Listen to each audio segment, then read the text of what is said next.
Jimigsanomaly, the podcast, hosted by Jim Lazak. Today's special guest is derekjendza, lead singer of Detroit's own metal, hard rock, and glam band, Artificial Agent. These disciples of rock have been performing around Metro Detroit for more than a decade.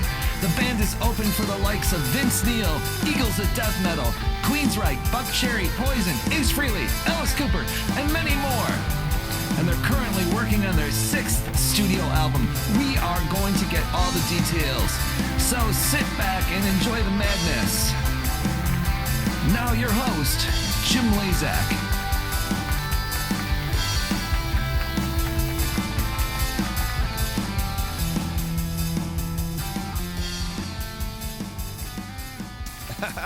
I love it. And it's complete madness. I am so stoked, people.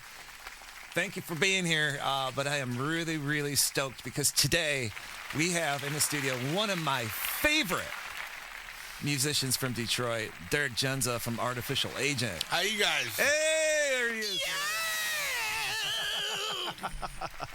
I actually never even really do that on stage, but anyways. Oh my gosh, that's awesome. Wow, man, this is a lot of fun. Yeah, This place is great. Thank you so much for being here.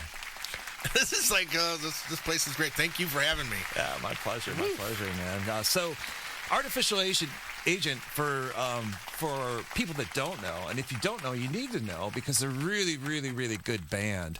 It's Derek here on vocals, Mike Algert on guitar, Brad, his brother, on bass, and Carl Crafton on drums. Did I get that right? Yep, those are great. They sound good. Excellent. So, the Detroit News labels you as in an article from December 8th, 2022, when you came out with your album called Pop Culture Disruptor. Yes. They label you as intense, colorful, dramatic, and disciples of rock, which I borrowed for the intro. That's great. And you know what? You really are one of my my favorite bands in the Detroit area. And man, I really appreciate that, man. That's awesome. So tell us about. Did I got the lineup right? Oh, perfect, man, perfect. My brother and Mike do a lot of singing too, but I mean, I'm the lead vocalist, but they're very good with harmonies, so they do a lot of that stuff too. They sure are. In fact, Pop Culture Disruptor, there's some really sweet harmonies on that. Yeah, that's really good. That's you and your brother? No, that's Mike and Brad going, Pop Culture Disruptor. It's so I mean, good. that's that kind of thing. It's so good. You know what? It's so good. We're not going to wait any longer. We're going to play it right now.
Oh, man.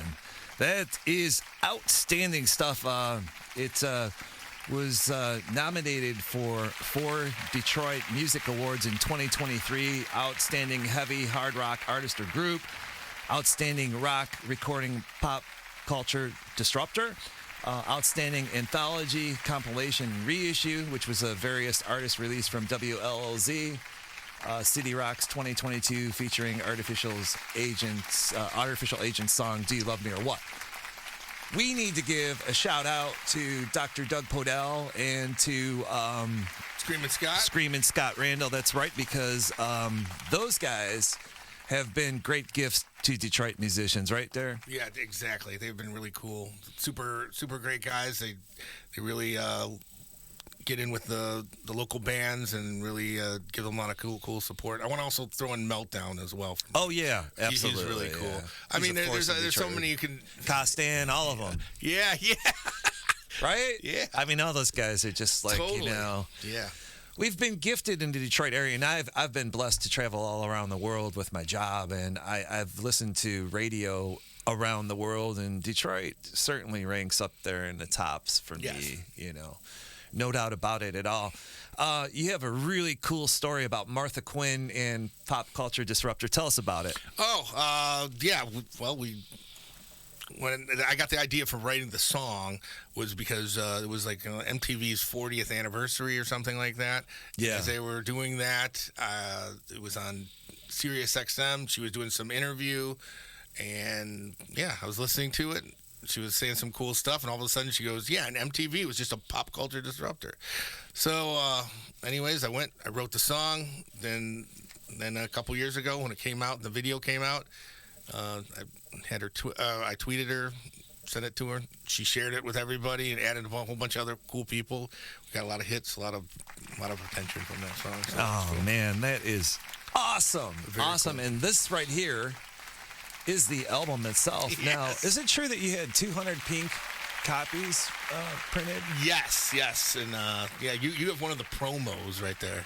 This is nice. Thank you so much. Derek Robertson is a gift for me, right? Yes, they're gifts, and we save them for our favorite people that do nice stuff for us. So. Oh, thank you, man. I'm honored, man. Tell us about the outfits and how you came up with this theme with it looks like wax over a mannequin.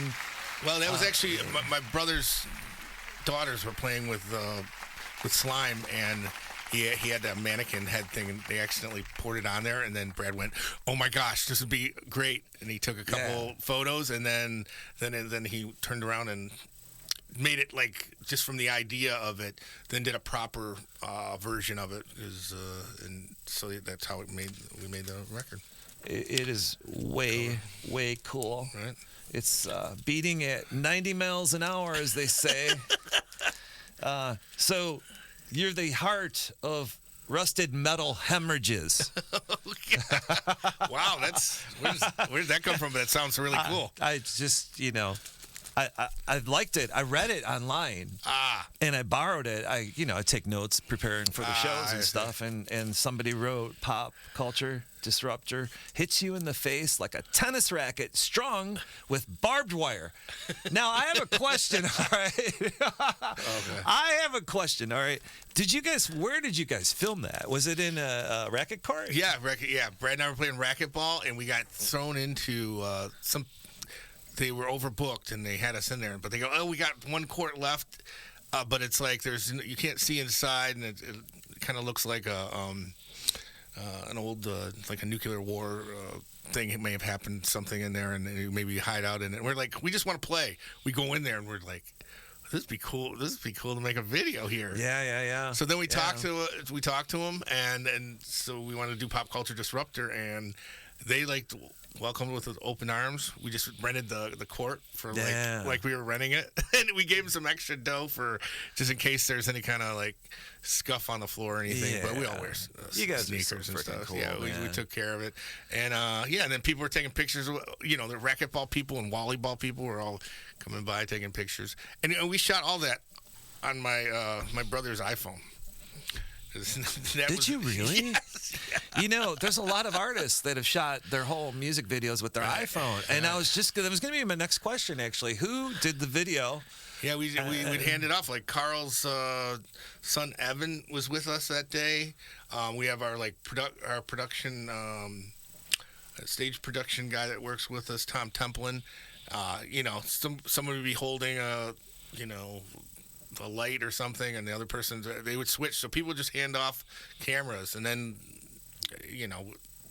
Would you use like a gimbal? Something like that kind of thing. I got a couple of those. Yeah, too, I had that kind of thing, and we did that, and then then we get people that can really get an edit from edit houses that do commercials and stuff.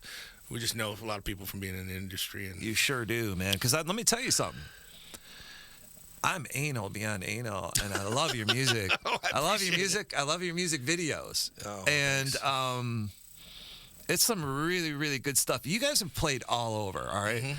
I'm looking at a partial list here. You've played over at Diesel and Chesterfield. You've played at the Fillmore. Yep. The Civic Center, Uncle Sam's Jam, which is a big deal. That's a crazy boy. We have there's actually a great video online of that. We had a lot of shows in 2015, and it was open for Bret Michaels again, which we've opened for him like 3 or 4 times after we played with Poison.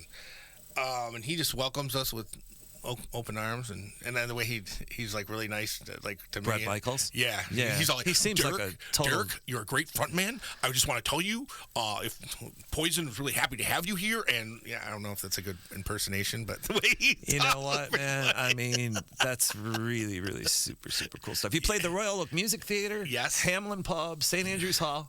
Yep. Shane Park. That was insane. That was Vince Neal and Great White. And that's bizarre playing that place because there's water behind you, it's the Detroit River. Yeah, and it's isn't that boats are pulling up and you're rocking out, and it's pretty. Is that what they're calling the Aretha Franklin? Yes. No, that's. I should change that in the bio then back to the it's Aretha Franklin you theater. just put in there now the Aretha Franklin. Auditorium or whatever they call it, but what an honor for her too. Right. Where else? So you warmed up for the Alice Cooper, right? I mean, technically, I've opened up or warmed up for him 5 different times in my lifetime. Where? Twice with my other band Jendza, my old band Jendza. Yeah. With my brother Brad, and we played at the Michigan State Fair, and it was a free concert, so it was like a sea of people that you wouldn't even believe. I mean, the state police had to stop having people come in on that time. The other time, the second time we did is a year later. Then it was really full, but it wasn't like insane like that. Then I got into another band called I put in another band called Proper Villains, and we did that twice in a row. And then like I said, an Artificial Agent got together. We put out our first record, Love Won't Strangle Me, and actually the promoter, or one of the people from DTE, saw us open for Ace Frehley at the Stars and Stripes Festival in Mount Clemens, and then they're like, hey, and then here's if we wanted to use you for opening for somebody, and I'm like, no one.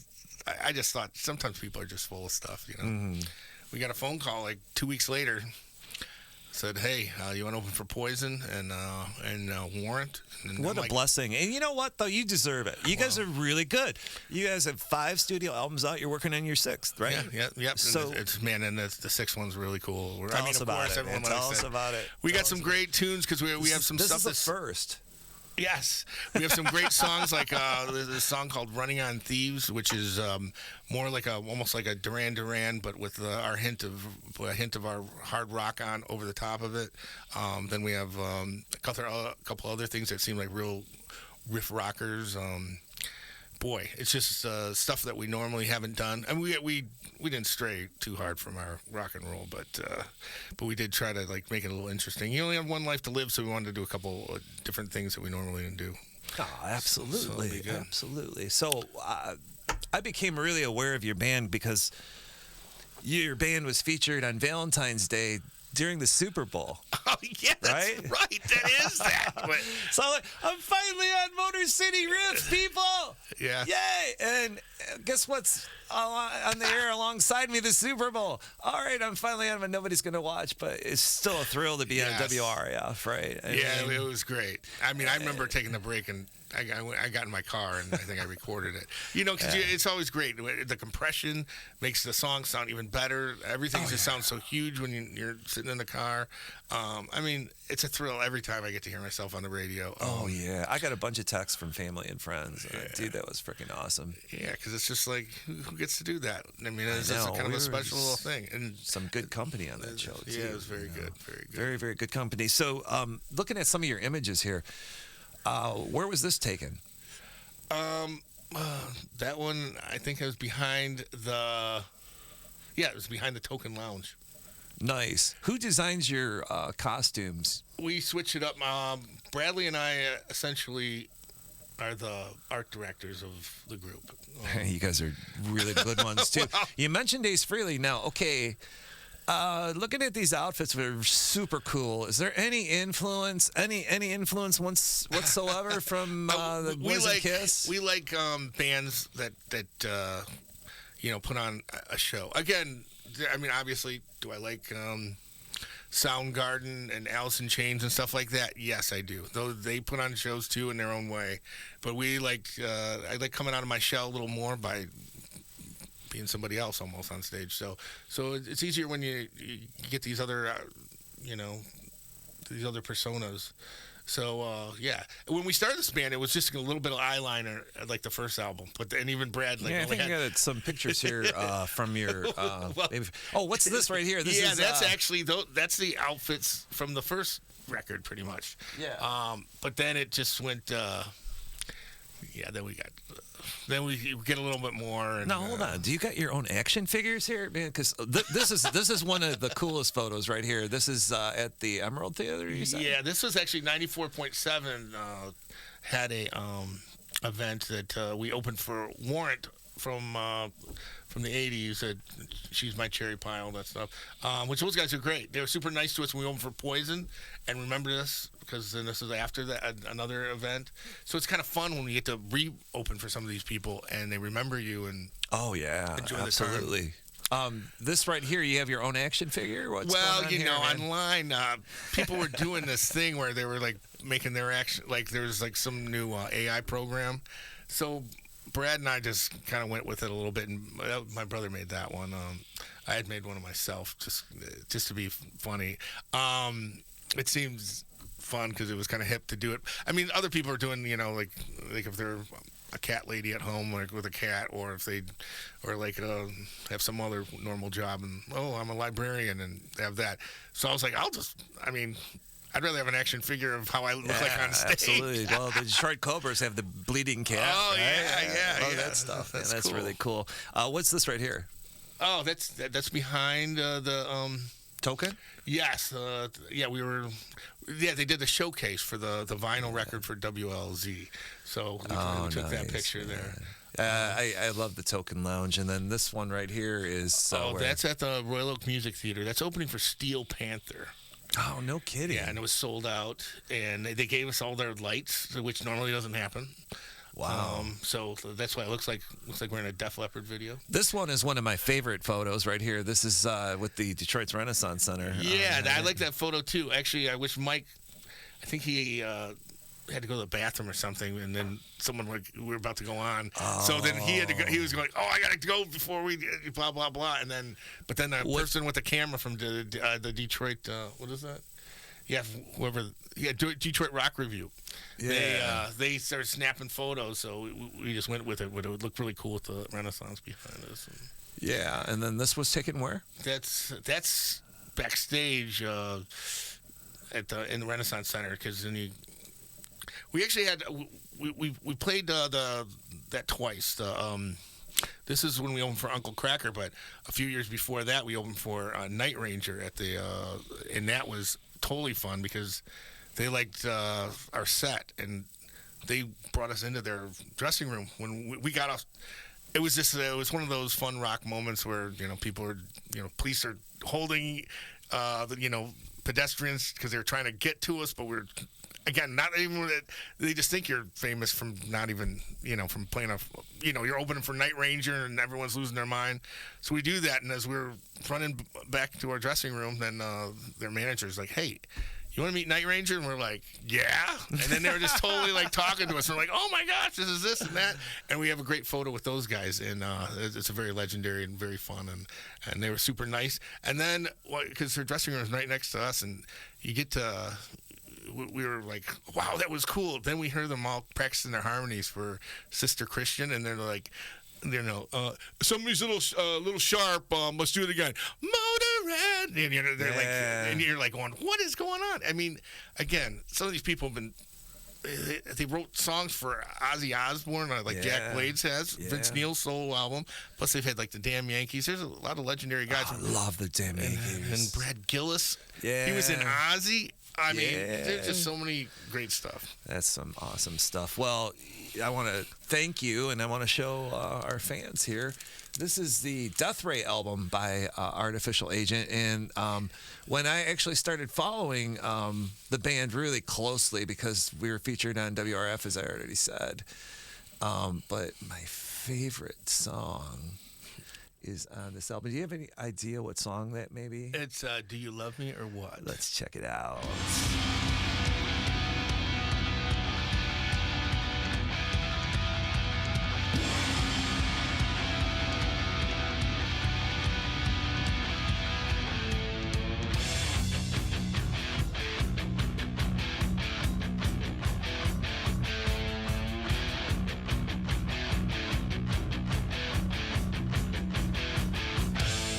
Face to face, I just wanna know.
Oh man, these guys are so freaking good.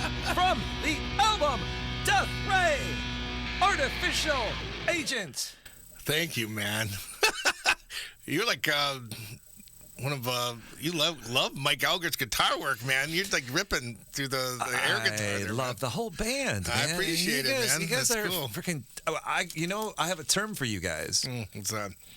and only a few bands fall into that category, right? Okay. It's called tight AF. Yeah, we have some fun. We really do. Yeah, you guys got a great groove. You're always in the hook, man, and no doubt why you warmed up for Rat and for all these bands, because you guys are pro AF too, which is a thing I don't give the distinction to very many people these days. We do actually. Sometimes we get rewarded with other gigs because Yes. we don't. We're not jerks or anything backstage. So we, you know what I'm saying. Like we don't have to have all this super security. We get in there, do our job, rock it out, and do what we gotta do. Right. So now, thank you so much for this. This is the Death Ray album, and I got my own personal copy. I want you to autograph it. Oh, no problem, no problem. I want you to autograph them both. Thing is, actually. with that music video, those are clips from, which is an interesting gig. Do you ever hear the Theater Bazaar that they would have? It used to be all different places. They've had it stuff, but they always have bands and stuff in like this theater setting where there's just Halloween debauchery is going on in many levels. So that was during our set where this satanic nun comes out and then like this is Artificial Agent, and then they had girls that are like half naked, like dressed as like they totally had like devil tails and everything, and you're like, oh my gosh, it was like it was making us almost blush. But they were like in like these like cages next to us. Almost looked like it was a Motley Crue video, like live, but we were the performers that time. So we had clips from that, and we wanted to put out a thing for Halloween that year, like another video from Death Ray, and we did, and Riff liked the video, and they promoted it. You can Google that whole thing. So it was Yeah, cool. well, also it got some notoriety through the Motor City Rocks 2022 compilation, right? So this is Death Ray that Do You Love Me or What is on. But tell us about that. Oh, yeah. I got a call from Doug Podell, and he's like, hey, we're putting together a vinyl, a bunch of Detroit bands. Wait, hold on a second. Let's give it up for Doug Podell, man. Yeah. Yeah. And he said, he wanted some old, some new. So we had there was like Kaleido and Critical Bill. But then there was like Mike Skill from the Romantics. And, Great. So he was doing like old school and new school kind of thing. And Mike Skill, I just read online that he's going to be performing with the Detroit Cobras. I think out in Oregon. I saw that too. Yeah, I want to have him on the show too. Yeah, next when he's in town, I'll see because like Ricky's really close with him. Yeah, I got to hang out with both those guys in here. I'll see if I might be able to work some magic. Yeah. Especially when I show Ricky how top notch this place is. I'm right. Yeah, thank you. So great, man. Yeah. So yeah, and then that song "Do You Love Me" and what is? I tried to. To get a little personal, I guess, but whenever my girlfriend and I would call each other if we're in the middle of something, first thing she says, "Do you love me or what?" And I'm like, "Yeah, do you love me or what?" So we do that. So then I was like, "Hey, when we're writing this album," and I go to my guitar player's house, I go, I got this idea for a song. We start going through it, but then it went from being a ballad to this rocker, and then all of a sudden, and I had lines like, I'm like, I told her I was going to write a ballad, and instead it's like, I don't think so. It's kind of got like that thing. But then Mike's like, come on, you need the positive and the negative to make the song cool. Absolutely. So anyways, that's why we ripped through that one, and there's that. But she knows that my heart was in the right place for that. But. Absolutely. I mean, it's a great song. It's a great song. fun. Where did you shoot that? Like I said, that was at we used the clips from the Theater Bazaar, and then we edited with a bunch of it was like clown school stuff, like people, but from like the 70s. There's this 8mm 70s stuff from people learning how to be clowns. So we thought it would be it was almost like a Rob Zombie-ish kind of video. So because it was like I said, we put it out for Halloween with that. So yeah, and that was like that was a song where that we could kind of lip sync it to because we didn't. We performed that live, and that was like one of the only times we had at the time. But since then, we played it a bunch of times. Ever since the LLZ thing, and we played at Uncle Sam Jam a different time. We got asked back a few times. The mayor likes us. There's a lot of cool stuff. So she would like have us come back. I mean, come on, seriously. What is not to like? Huh? Come on, right? Yeah, that's cool. Yeah, I mean, you guys really rock, man. Well, I appreciate it. Can I actually tell people we're thinking, if you guys aren't into vinyl and stuff, like you've seen on this show, go to UHF in Royal Oak. There's Found Sound that's in Ferndale. There's any kind of, there's good vinyl, any kind of place. Dearborn Music. Boy, I usually. I'm glad that you're saying this, and I was going to ask you. Yeah, so good. Okay. No, good. That's good. Yeah. Anywhere else that we're not mentioning, we got to give them love, man. We gotta give them all love. Can I pull it up? Yeah, absolutely. Pull it right up. Pull it right up. Yeah. So yeah, we got the. In the meantime, we'll just make sure we showed all of the images I got of you guys. I appreciate. Yeah. Oh, that was a cool. That's a cool. That's a little earlier day thing because you can see the makeup's a little. So your first album in 2010, at least your first release on Apple Music. Oh, this is cool. This was President Trump was in town the other day, and Screaming Scott, who's he's a big Trump fan. I know. Yeah, well. He played your song "Do You Love Me or What" on Motor City Riff, right? And this is not to be political, but he was at Eddie's drive-in and he saw the drive. So I thought it was cool. I thought I'd throw it up, but I just wanted to ask you a question about the cross on your sleeve here. The cross on your pants was on the first release on Apple Music. Was that your original logo, and how did that come to be? Like Brad just wanted to do something. I think it's just something basic, kind of colors, and had the cross on it. We just kept bringing it into every record, some sort of. I don't know. It kind of started with the first record, and then we just kept going with it. And just would subtly put it on every other album. So I got a question. Sure. When you're playing, what was the largest audience that you ever played for? With Artificial Agent? Or you yourself, with the band? My old band, Jendza, we played with Alice Cooper at the Michigan State Fair, and there was 12,000 people. Okay. 12,000 people. That's get your mind around this. That's probably close to selling out Jolas Arena, maybe? Yeah, here. I have a photo so you can see. Yeah. You want to just put it up to the camera so that they can see it. I just have to take some minute here just because I have to find it. I really didn't know this place was so audio visual. I mean, I knew audio, but man, visually, a lot of great stuff going on. We can do it all here in the podcast studio here. I know. I'm bringing the guys back so we can get a full. Yeah, we'll go into the bigger studio for that. Yeah. Okay, can continue as I scroll. Real quick. This is. Yeah. So this is you can just stick it up to the camera. This is with Night Ranger, what I told you. Oh yeah, stick it up to the camera so people can see it. I'll just focus on the camera there. Oh. There it goes. Yeah. And that's with Night Ranger. Yeah. And then you got another photo you wanted to show. Yeah. I just thought it was cool, just so you'd see the back. Yeah. So the question while you're looking for the photo is.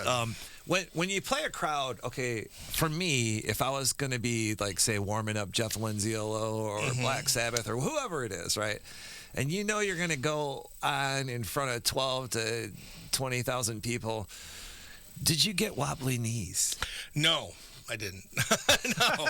You know, I've been performing since I was a kid. It was getting too hard to find the thing, but I've been performing since I was a kid. And it just, you just... Every once in a while, I don't know. You don't really get jitters. You just attack. I don't know. It's time to go, and I've been practicing my whole life for that stuff. So if I see a crowd, I go for it. So people can get to know you just a little bit. I know this is about Artificial Agent, but you made a comment that you've been doing this since you've been a little child. Right. Well, so how did it start? Well, heard the Beatles. I saw the Beatles cartoon when I was a kid. Yeah. My brother and I were just talking about when we first listened. We had Meet the Beatles and Abbey Road, and those are the two, because we were watching. Love them both. Yeah, love them both. And we both experienced them. I mean, at a really young age, and we were really into it. And then we got into Kiss, and then you start seeing how to you just can't just stand there on stage. You got to move around, and whether you're the Beatles or whatever. And but then Kiss, they moved around, and you start doing that kind of stuff. But then I was in plays and talent shows, so you kind of get used to audiences. Yeah. And then we started. But you never get nervous though. No. Never got nervous. Never. Not once. I mean, younger. Really young. But I still knew that's what I wanted to do. I'm not even being cocky that way. The only time I was one time, I was having felt like my voice was like I was getting sick, and I was all freaking out. Yeah. And I remember there's one of the medics that knew me from other venues and stuff. Yeah. And I was about to go on, and I was nervous because I'm I don't know if I can say. It gives me a pill, but it was a sugar pill, and because the thing was, I'm oh my gosh, that worked, and I sing my heart out, and he's like, I just gave you a sugar pill. It was a total placebo. And I was really? As in, there was no any kind of anything. He was just, I just thought you were being psycho. I was oh my gosh. So there you go. But I think that was one of the only times. You want to hear a funny story about me? Go ahead. So, this show, the reason why I'm doing the show, actually, everybody's probably asking me that. I got a lot of feedback on the show saying people like it, which is cool. And wait till you see, we got Derek here, Artificial Agent. The stuff that's coming up is freaking me out. It's going to be so good. I don't want to jinx myself, but you're going to love it. But when I was in 3rd grade, I was practicing for the Christmas Carol thing, right? This is not something you want to clap about. And I was deathly scared. Who were you in the Christmas Carol? No, I was with the whole class in 3rd grade. We're going to sing Christmas carols for our family. Oh, so it wasn't the play or musical of the. So of my sister jokes about this. She says that things changed this night because I fell off the top riser. I was frightened. Oh, jeez. They line us all up. You've done it before, right? You get on the riser and line us all up, and I'm like, I'm not breathing, man. I fall off the riser backwards, hit my head. Ever since then, I don't know. I have no fear of people. Oh, I'm serious, man. That's great. It's unbelievably stupid and funny, but my sister likes to say I fell on my head and it changed. Man, that's great. There's a way to overcome that one. Yeah, you write a song about that. Yeah, you got a great song called "Eye for an Eye," and tell us about that song, "An Eye for an Eye." Oh, it just that one is just it was a great riff. Good. My brother came up with the verses. I came up with the chorus. We just it just came together. It's one of those songs. Actually, I think we thought it was a filler at first, but then it became once we recorded in the studio and got produced really good, it just stuck and went to the front. And we're just this is the song. So that's "An Eye for an Eye." Yeah, that's cool. My mind's in overdrive right now. I've had one of those crazy days, but Yeah. I got off the topic too soon about you starting off in music as a young child, but. You got the sugar pill placebo, but right? What? For real? Well, no, seriously. Tell me about so you never got frightened. No, I just was always. I guess I was always a ham. I was always a ham. I mean, I got to be in plays, and I tried out for stuff, and it was good. And I think you have a really original style too. Oh, Very original. Believe me, I really like to perform and like music and. Yeah, I like to be an entertainer. A lot of people always say, I go, they're like, he's a musician. I'm an entertainer. I entertain. Oh, it's great. And the thing, too, is that you and your brother seem to be doing this together. Oh, jeez, man. We've been playing, when Mom and Dad went left us home by ourselves. We were in front of the mirror, putting on Kiss records, dancing around. That's where we got our moves. Are you? How many years apart are you? Is he Just older 2. or younger? I'm older. And so you're the 2 oldest? years, yeah. And there's just 2 of you? Yeah. No, I have a brother Matthew and a sister Kim, but my musician-wise, it's my with my brother Brad and myself. He's pretty amazing too. I've never met your brother, but I've seen his work, and I like the look. Your drummer. I have to say, your drummer, man. He's a great drummer. Yeah, How did he's you great. run across your drummer, man? Well, for years he's just been in and out of groups, and sometimes we played with him, and he stepped in one time on a song, and he was really good, and so we just wanted to stay. He was just always kind of in our circle. That's why we kind of called him, and he's been great ever since he's been with us. Yeah, my friend who's going to be on the show too. He's had a studio in L.A. and also here in Michigan. Eric DiBartolo, his really good friend from childhood in Mott High School, was in town last week. We spent some time with Greg Bissonette. Oh yeah. Yeah, and he's just a wonderful person. I mean, just a wonderful person, and he lives and breathes music. He's a true pro, and you guys are like that too, man. It's like in your DNA, man. Yeah, well, I mean, we're really blessed with a lot of the talent that we get, and then all the it's hard to get great shows like what we get to get. Yeah. And without having like total proper management. It's just from, again, making great relationships over the years. And but not making people mad. But you guys, everybody's competent in the band, and that's why I was mentioning your drummer, because he does remind me of a Bissonette style player. He's very controlled in the pocket. We actually we've performed twice. Yankee Rose, which Bissonette plays on by David Lee Roth. Yeah, he played the riffs when we were with him. Oh, that's I got him on my phone, actually. I got him on my phone, but, I get it. I got some on my phone. Yeah. I can call Flash Gordon or Sam J. Jones right now, but I keep it hidden, so... you don't want to be that guy. Oh, look at me. Hey, I'm doing this right now. But these guys, man, they're like, at their level, and his brother, Matthew, I haven't met Matthew, but... Yeah, he was actually, Matt played in Elton John's band for a little bit. 25 years or more, right? Wow. And Greg with Ringo Starr, David Lee Roth, and so many others. Oh, great. Those were great musicians. Loved them from the beginning, and great to see them being successful. Not to talk about them, because they are awesome. I love those guys, but you and your band, Artificial Agent, I don't know, man. I look at the music industry and I say to myself, what's wrong? I mean, seriously, they got these two guys, Matt Bissonette and Greg Bissonette, have this new element. It's called, or new project. It's called The Red Coat. REDDCOAT. Do yourself a favor. Go on YouTube if you don't have Spotify or Amazon Music and listen to it, because it is beyond top shelf. And when I listen to it, I hear a little bit of Elton and Ringo and the Beatles, and it just blows my mind. It gives me goosebumps. Do you ever get goosebumps when you listen to music? Yeah, I totally do. And it's a thing that happens to musicians and especially songwriters, right? Yeah, sometimes it's just you get this chill in the back of your neck, and your face gets hot, and you're like, "Oh man, this song is just it means something." Either the melody or the music or the words, it's all good stuff. Oh yeah, I mean, music can affect me emotionally too. Like I'll be cutting my lawn, crying. I get it. Neighbors are like, "What's wrong with Jimmy?" No, it's not that dramatic. No, I get it. I have nieces and nephews, and I've had children myself. I have children, but I music affects me emotionally, and I think most musicians, right? Right. So tell us about the Eye for an Eye. It's a great song. Yeah, it's just a rocker, just smack you in the face rock song.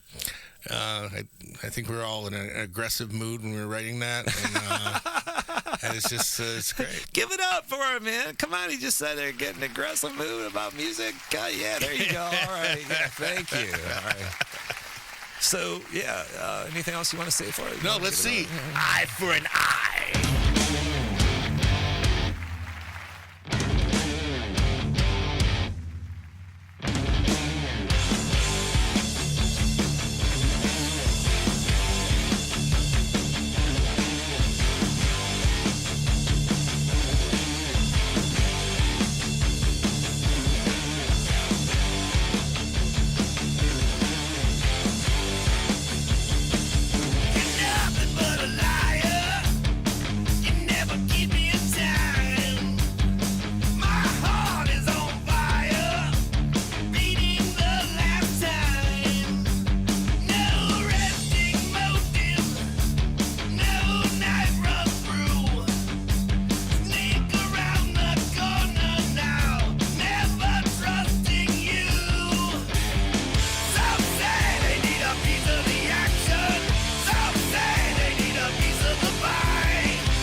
Artificial Agent off the Death album. These guys, they rock, man. Don't they? I mean, seriously. Thank you. These guys rock.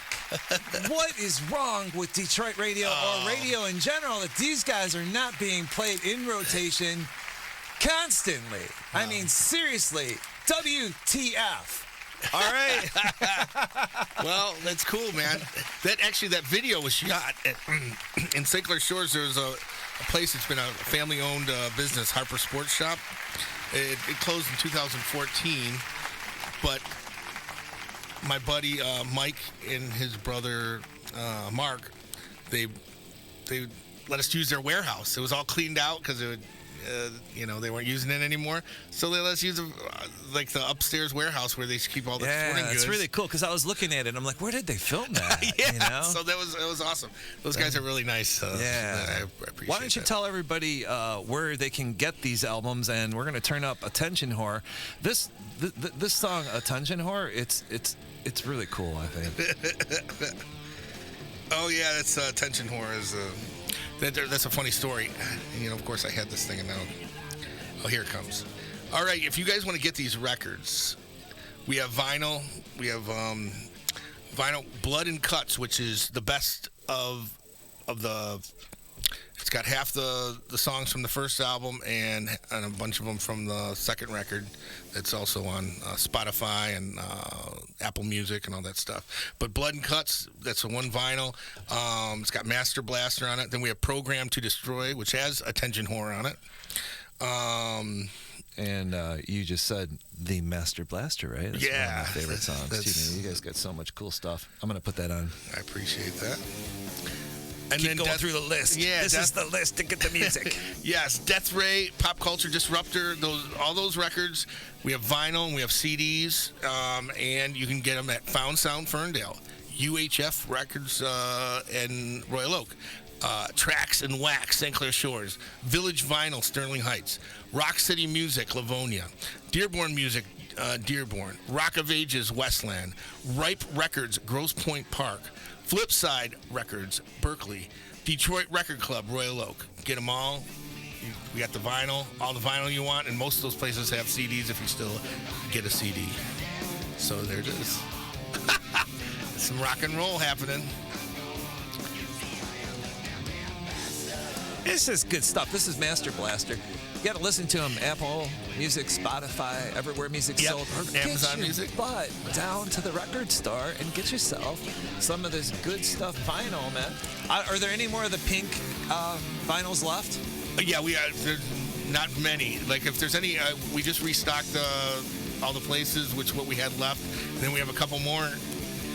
But if we have the cool show that might be coming up this summer that I can't announce yet, but we'll have them there. I like that. I'm not about jinxing myself either, but we have the contact information up there. Yes. If you would like to get one of those pink vinyls, you need to contact Derek. So, Derek, we only got about 4 more minutes left, but I wanted to talk about this new album, the 6th studio album, and where are you recording it at? We're recording at the Temper Mill. Nice. I can give you some of the song titles. Nice. Right now. Do you know when the targeted release is? Well, we're trying to, man, I think we want it by fall, but usually we really knock it out. But we want to take a little. The crowd is liking it. We want to take a little time this one. I don't know. It's just. All right, we got to simmer down, people. No, not you. I'm just the crowd, man. Okay. Yeah, we have a cool song, Sergeant Major. It seems pretty cool. Nice. What else we got here? Sergeant Majors. What's that about? Some sort of carnival thing. You'd have to hear it. I'll play the demo when we get done. Yeah. We got Running on Thieves, Jet Electro, Check the Mirror, I'm Just Slow, Here Comes the Waves, You Better Yell When You're Talking to Me. Those are some of the names from the new record. Very nice, man. I hope that you get some support from local radio. I'm sure we will. Are you putting out a bunch of press releases? Oh yeah, as soon as we do that, we got the music video stuff already going. We've been fooling around with a lot of art stuff already for the art direction of the whole thing. Well, Brad and me, he's got me doing stuff too. He really takes it over, but then. But you're older. You're the boss. Not really. He's kind of the boss. He's the younger one. I know, but he's really artistic. Actually, when we get out of here too.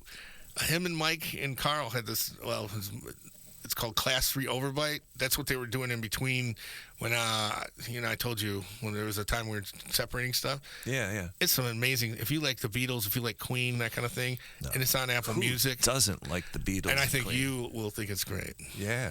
So, and you guys got to listen to this guy's stuff too. He's amazing. He rocks, and I appreciate everything you've done today. I appreciate what you have said just now, because I've said that I would make some announcements soon, and that I've moved into the copyright phase, and also picking out which aggregators I'm going to use. And we do a cover of Pink Floyd's "Comfortably Numb." Oh wow! From the old Ford band, which is called Space Waitress, but everything's going to be released under the name JimiG's AnÖmaly Music Group. Right. And, I'm just blessed to be around all the musicians I've been my whole life, and it's just really, truly is a blessing, as with you, right? I mean, look at all the great blessings you've had with all these people. Very cool. And listen, this guy, if you're lucky enough to be on his show, he's nice enough to bring you in and help you with publicity with this stuff. So I want to thank you so much. Oh, thank you. It's my pleasure, man. And I'm not just saying this because you're on my show, man. Well, this band, Artificial Agent, is really one of my favorite Detroit bands.